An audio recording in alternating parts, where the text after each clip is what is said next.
ನಮಸ್ಕಾರ. ನಾನು ನಿಮ್ಮ ಭಾಗ್ಯನಾರಾಯಣ ಬೊಗ್ಗವರಪು. ನೀವು ನೋಡ್ತಾ ಇದ್ದೀರಿ ಸುದ್ದಿ ಸರ್ಕಲ್. ಚಿನ್ನಯ್ಯ ಚಿನ್ನಯ್ಯ ಚಿನ್ನಯ್ಯ ಧರ್ಮಸ್ಥಳದ SITಯಲ್ಲಿ ಚಿನ್ನಯ್ಯ ಈಗ ನುಂಗಲಾರದ ತುಪ್ಪವಾಗಿದ್ದಾನೆ. ಆ ರೀತಿ ಈಗ ಮತ್ತೊಂದು ಪಲ್ಟಿ ಹೊಡೆಯುವ ಒಂದು ಹೇಳಿಕೆಯನ್ನು ಕೊಟ್ಟಿದ್ದಾನೆ, ಅಥವಾ ಹೊಸ ಹೇಳಿಕೆಯನ್ನು ಕೊಟ್ಟುಬಿಟ್ಟಿದ್ದಾನೆ. ಇದು SITಗೆ ದೊಡ್ಡ ತಲೆನೋವಾಗುತ್ತೆ. ಮತ್ತೆ ಸ್ಥಳ ಮಹಾಜರಿಗೆ ಚಿನ್ನಯ್ಯನ ಕರ್ಕೊಂಡು ಹೋಗಬೇಕಾದಂತಹ ಸನ್ನಿವೇಶ ಕ್ರಿಯೇಟ್ ಆಗ್ತಾ ಇದೆ. ಏನು ಹೇಳಿದಾನೆ ಚಿನ್ನಯ್ಯ ಅದರ ಬಗ್ಗೆ ಹೇಳ್ತೀನಿ, ಮತ್ತು ಈ ಚಿನ್ನಯ್ಯನ ಹೇಳಿಕೆಗಳು ಪಲ್ಟಿಗಳು ಇದಾವಲ್ಲ ಅದು ಏನನ್ನ ಸೂಚಿಸುತ್ತೆ ಅನ್ನೋದ್ರ ಬಗ್ಗೆಯೂ ಸಹ ಒಂದಷ್ಟು ಮಾತಾಡೋಣ. ಮತ್ತು ಇಡೀ ಪ್ರಕರಣ ಏನಾಗ್ತಿದೆ, SIT ತನಿಖೆ ಧರ್ಮಸ್ಥಳದಲ್ಲಿ ಆಗಿರುವಂತಹ ಅಷ್ಟೊಂದು ಸಾವುಗಳು, ಸಿಕ್ಕಿರುವ ಹೆಣಗಳು, ಅವುಗಳ ವಿಚಾರವಾಗಿ ಏನೆಲ್ಲ ಆಗ್ತಿದೆ ಅದ್ರ ಬಗ್ಗೆ ಮಾತಾಡೋಣ.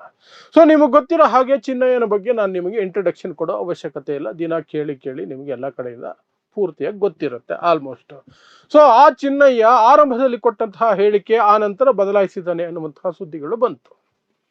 ಅದು SIT ಅದನ್ನು ಯಾವ ರೀತಿ ತನಿಖೆ ಮಾಡಬೇಕು ಆ ರೀತಿ ಮಾಡ್ತಿದೆ. ಅವರು ಹೆಂಡತಿಯನ್ನು ಸಹ ತನಿಖೆ ಮಾಡ್ತಿದ್ದಾರೆ, ಅವರು ಬ್ಯಾಂಕ್ ಬ್ಯಾಲೆನ್ಸ್ಗಳು ನೋಡ್ತಿದ್ದಾರೆ. ಏನಾಗಿದೆ, ಯಾಕೆ ಆತ ಮೊದಲು ಕೊಟ್ಟ ಹೇಳಿಕೆಗೂ ಈಗಿನ ಹೇಳಿಕೆಗೂ ಯಾಕೆ ವ್ಯತ್ಯಾಸಗಳು, ಏನು ವ್ಯತ್ಯಾಸ ಬಂದಿದ್ರೆ ಯಾರ ಒತ್ತಡ ಇದೆಯಾ, ಯಾರ್ದಾದ್ರೂ ಬೆದರಿಕೆ ಇದೆಯಾ, ಒತ್ತಡ ಇದೆಯಾ, ಏನು ಕಾರಣ, ಇವನೇ ಸುಳ್ಳು ಹೇಳ್ತಿದ್ದಾನೆ, ಇವನೇ ಫ್ರಾಡ, ಎಲ್ಲವನ್ನು ನೋಡ್ತಿದ್ದಾರೆ. ಇದರ ನಡುವೆ ನಿನ್ನೆ ಕೋರ್ಟಲ್ಲಿ ಚಿನ್ನಯ್ಯ ಹೊಸ ಬಾಂಬ್ ಹಾಕಳ. ಏನು, ಒಂದು ಜಾಗ ಇದೆ, ಆ ಜಾಗದಲ್ಲಿ ನಾನು ಒಂದೇ ಕಡೆ 10 ಹೆಣಗಳನ್ನ ಹೂತು ಹಾಕಿದ್ದೀನಿ. SITಗೆ ಹುಳ ಬಿಟ್ಟ. ಕೋರ್ಟಲ್ಲಿ ಅದನ್ನು ಹೇಳಿದ ಮೇಲೆ ತನಿಖೆ ಆಗಬೇಕು ಅಂದ್ರೆ ತನಿಖೆ ಅಂದ್ರೆ ಏನು, ಒಂದೇ ಜಾಗದಲ್ಲಿ 10 ಜನ ಊತ ಹಾಕಿದ್ದೀನಿ ಅಂದ್ರೆ ಈಗ SIT ಕೇಳಬೇಕು ಎಲ್ಲಿ ಮಹಾರಾಯ ಅಂತ, ಎಲ್ಲಿ ಅಂತ ಕೇಳಬೇಕು ಅಂದ್ರೆ ಅವ್ನು ನಾನು ತೋರಿಸ್ತೀನಿ ಅಂದ ಮೇಲೆ ಸ್ಥಳ ಮಹಾಜರಾಗಬೇಕು. ಎಲ್ಲ ಆರಂಭದಿಂದ ಮತ್ತೆ ಸ್ಥಳ ಮಹಾಜರು, ಅದೇ ಚಿನ್ನಯ್ಯನ ಜೊತೆ ಮತ್ತೆ ಸ್ಥಳ ಮಹಾಜರು. ನಿಮಗೆ ಗೊತ್ತಿದ್ರೆ ಆರಂಭದಲ್ಲಿ 15-16 ಪಾಯಿಂಟ್ಗಳಲ್ಲಿ ಸ್ಥಳ ಮಹಾಜರು ಕರ್ಕೊಂಡು ಹೋಗಿದ್ದ ಚಿನ್ನಯ್ಯ. ಅವುಗಳಲ್ಲಿ 2 ಕಡೆ ಮಾತ್ರ ಒಂದು ಕಡೆ ಮೂಳೆ, ಒಂದು ಕಡೆ ಅಸ್ಥಿಪಂಜರ ಸಿಕ್ಕಿತ್ತು. ಇದನ್ನು ಕನ್ಫರ್ಮ್ ಮಾಡಿದ್ದು ಸಹ SIT ಅಲ್ಲ, ಸ್ವತಃ ನಮ್ಮ ರಾಜ್ಯದ ಗೃಹ ಮಂತ್ರಿಗಳು ಸದನದ ಒಳಗೆ ಕೊಟ್ಟಂತಹ ಹೇಳಿಕೆಯಲ್ಲಿ ಅದು ದಾಖಲಾಗಿದ್ದಷ್ಟೇನೆ. SIT ಇಲ್ಲಿಯವರೆಗೆ ಯಾವ ಮಾಹಿತಿಯನ್ನು ಬಿಚ್ಚಿಟ್ಟಿಲ್ಲ, ಯಾವ ಮಾಹಿತಿಯನ್ನು ಕೊಟ್ಟಿಲ್ಲ ಅಧಿಕೃತವಾಗಿ. ಎಲ್ಲವೂ ಮೂಲಗಳಿಂದ ಬರ್ತಿರೋದು, ಅಥವಾ ಆ ಕಡೆಯಿಂದ ಈ ಕಡೆಯಿಂದ ಬರ್ತಿರುವಂತಹದ್ದು, ಅಥವಾ ಬ್ಯಾಂಗ್ಳೂರ್ BLR ಪೋಸ್ಟ್ ಅನ್ನುವಂತಹ ಒಂದು ವೆಬ್ಸೈಟ್ ನಿಖರ ಸುದ್ದಿಗಳನ್ನ ಧರ್ಮಸ್ಥಳ SIT ಕುರಿತಾಗಿ ನಿರಂತರವಾಗಿ ಕೊಡ್ತಾ ಇರೋದು. ಇಷ್ಟೇ ನಮಗೆ ಮೂಲ, ಬೇರೆ ಏನೂ ಇಲ್ಲ.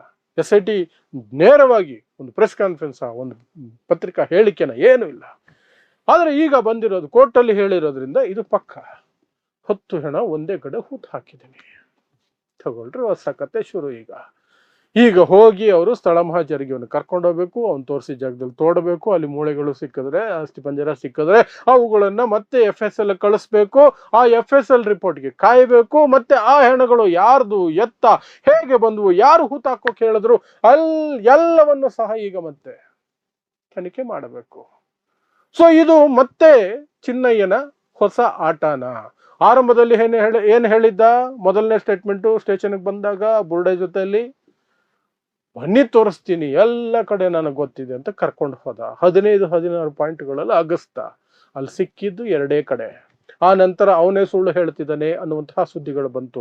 ಆಮೇಲೆ ಸ್ಟೇಟ್ಮೆಂಟ್ ಬದಲಾಯಿಸಿದ್ದಾನೆ, ಯಾರೋ ಪುಸಲಾಯಿಸಿ ನನ್ನನ್ನು ಪ್ರಚೋದನೆ ಕೊಟ್ಟು ನನ್ನನ್ನು ಸುಳ್ಳು ಹೇಳೋಂಗೆ ಮಾಡಿದ್ದಾರೆ, ಹಾಗೆ ಹೀಗೆ ಅಂತ ಹೇಳಿದ ಸ್ಟೇಟ್ಮೆಂಟ್ ಅನ್ನ ಬದಲಾಯಿಸ್ಕೊಂಡ.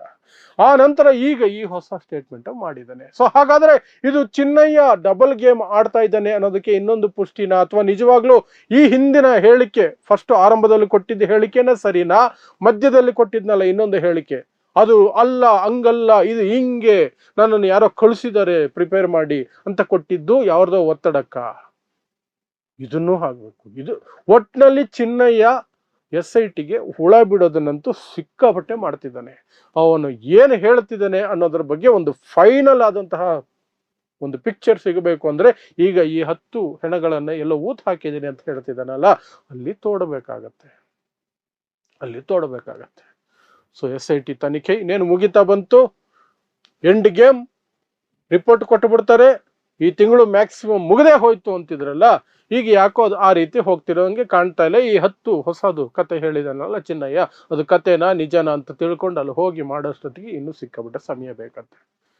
ಇನ್ನು ಸಿಕ್ಕಾಪಟ್ಟೆ ಸಮಯ ಬೇಕಾಗುತ್ತೆ. ಈ ನಡುವೆ ಇನ್ನು ನಿಮಗೆ ಗೊತ್ತಿರೋಂಗೆ ಎಂಜಲು ಮಾಧ್ಯಮಗಳು ಅದೇ ರಾಗ ಅದೇ ತಾಳ ಅದನ್ನೇ ಮಾಡ್ತಿದ್ದಾವೆ. ಯಾರು ಏನೇ ಹೇಳಿದ್ರು ನಾವಂತೂ ಅವನ ರಕ್ಷಣೆ ಮಾಡೇ ಮಾಡ್ತೀವಿ. ಅವನ ಎಂಜಲು ತಿಂದಿದ್ದೀವಿ, ಆ ಎಂಜಲಿಗೆ ಋಣಕ್ಕೆ ನಾವು ಕೆಲಸ ಮಾಡ್ತಿದ್ದೀವಿ. ನಾವು ಬೊಗಳ್ತಾನೆ ಇರ್ತೀವಿ, ಅವನ ಪರವಾಗಿಯೇ ಬೊಗಳ್ತೀವಿ. ಸತ್ಯ ಬೇಕು ಅಂತ ಹೇಳಲ್ಲ, ನ್ಯಾಯ ಬೇಕು ಅಂತ ಹೇಳಲ್ಲ, ಏನೂ ಹೇಳಲ್ಲ. ತನಿಖೆನೇ ಮಾಡಬಾರ್ದು, ತನಿಖೆನೇ ಮಾಡಬಾರ್ದು, ಕ್ಲೀನ್ ಚಿಟ್ ಕೊಡಬೇಕು. ಅದೇ ರಾಗ ಅದೇ ಹಾಡು ಹೇಳ್ತಾ ಇದೆ. ಈಗ 10 ಇದು ಹೊಸದಾಗಿ ಹುತ್ತಿಟ್ಟಿದ್ದೀನಿ ಅಂತ ಹೇಳಿಕೆ ಕೊಟ್ಟಿದ್ದಾನಲ್ಲ ಚೆನ್ನಯ್ಯ, ಅದನ್ನ ಆದಷ್ಟು ಸಹ ಪಾಲಿಶ್ ಆಗಿ ತಿಳಿಸದಂಗೆ, ಹೇಳದಂಗೆ, ಗೊತ್ತಿದ್ದು ಗೊತ್ತಿಲ್ಲದಂಗೆ ಆ ರೀತಿಯಾಗಿ ಸುದ್ದಿಗಳನ್ನ ಮಾಡಿ ಅದನ್ನ ಬಚ್ಚಿಡೋ ಕೆಲಸಗಳನ್ನ ಮಾಡ್ತಿದ್ದಾರೆ. ಯಾವ ರೀತಿ ವಿಠ್ಠಲ್ ಗೌಡ ತೋರಿಸಿದಂತಹ ಜಾಗಗಳಲ್ಲಿ ಬಂಗ್ಲೆಗುಡ್ಡೆಯಲ್ಲಿ ಸುಮಾರು ಅಸ್ಥಿ ಪಂಜರಗಳು ಸಿಕ್ಕಿದವು, ಮೂಳೆಗಳು ಸಿಕ್ಕಿದವಲ್ಲ, ಆ ಸುದ್ದಿಗಳನ್ನ ಹೇಗೆ ಸಪ್ರೆಸ್ ಮಾಡಿದ್ರು, ಮುಚ್ಚಿ ಹಾಕೋ ಪ್ರಯತ್ನ ಮಾಡಿದ್ರು. ಅದು ಇಲ್ವೇ ಇಲ್ಲ ಅನ್ನೋ ರೀತಿಯಲ್ಲಿ ಗೋಧಿ ಮಾಧ್ಯಮಗಳು, ಎಂಜಲು ಮಾಧ್ಯಮಗಳು ನಡ್ಕೊಂಡ್ರು. ಅದೇ ರೀತಿ ಈ 10 ಸಿಕ್ಕಿದೆ ಅಂತ ಚಿನ್ನಯ್ಯ ಹೇಳಿರೋ ವಿಚಾರದಲ್ಲೂ ನಡ್ಕೊಳ್ತಿದ್ದಾರೆ. ನಾಳೆ ಸಿಕ್ಕಿದ್ರೆ ಅದೇ ರೀತಿ ಗೇಮ್ ಆಡ್ತಾರೆ. ಯಾಕಂದ್ರೆ ಎಂಜಲು ಮಾಧ್ಯಮ ಅಂತ ಅದಕ್ಕೆ ಕರೀತಾ ಇರೋದು, ಎಂಜಲು ಮಾಧ್ಯಮ ಅಷ್ಟೇ. ಸೊ ಇದಿಷ್ಟು ಧರ್ಮಸ್ಥಳ SIT ಕುರಿತಾಗಿ ಈಗ ಬರ್ತಿರುವಂತಹ ಅಪ್ಡೇಟ್ಗಳು. ಚಿನ್ನಯ್ಯ ಹೊಸ ಹುಳ ಬಿಟ್ಟಿದ್ದಾನೆ, 10 ಹೆಣ ಒಂದೇ ಸ್ಪಾಟ್ ಅಂತ ಹೇಳಿದ್ದಾನೆ. ನೋಡೋಣ ಅದು ಮುಂದಕ್ಕೆ SIT ಯಾವ ರೀತಿ ಸ್ವೀಕರಿಸುತ್ತೆ, ಯಾವ ರೀತಿ ತನಿಖೆ ಮಾಡುತ್ತೆ ಅಂತ ವಿವರಗಳು ಬಂದ ತಕ್ಷಣ ನಿಮಗೆ ತಿಳಿಸುವಂತಹ ಪ್ರಯತ್ನವನ್ನು ಮಾಡ್ತೀನಿ. ಸೊ ಇಂತಹದೇ ವಿಶೇಷ ಸುದ್ದಿಗಳಿಗಾಗಿ ನೋಡ್ತಾ ಇರಿ ಸುದ್ದಿ ಸರ್ಕಲ್. ನಾನು ನಿಮ್ಮ ಭಾಗ್ಯನಾರಾಯಣ ಬೊಗವರಪು.